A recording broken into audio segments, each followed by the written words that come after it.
Start.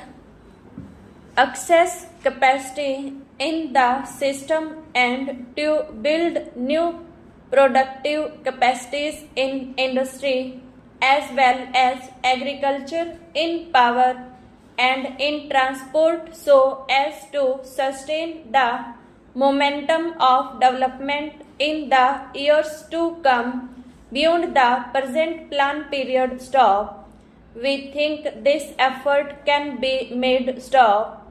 Indeed, in the first 18 months since this government came to power, such an effort has been made stop. As a result, the growth rate last year was 7%, is likely to be 4.5% this year. Stop. Thus, the average for the plan may come to 6%. Stop.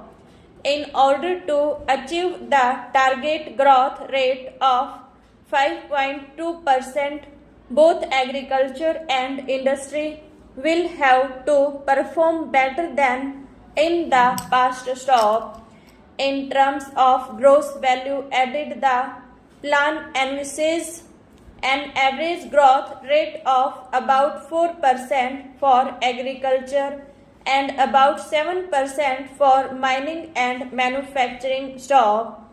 The realization of these targets will require a substantial step up in investment as well as a considerable improvement in capacities which have already been created, particularly in such critical sectors as irrigation, power, coal, petroleum, fertilizers, cement, and railways. Stop.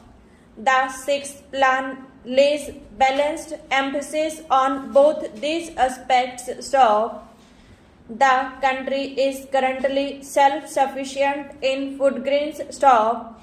However, there are still gaps in such important areas as pulses and vegetable oil seeds. Stop.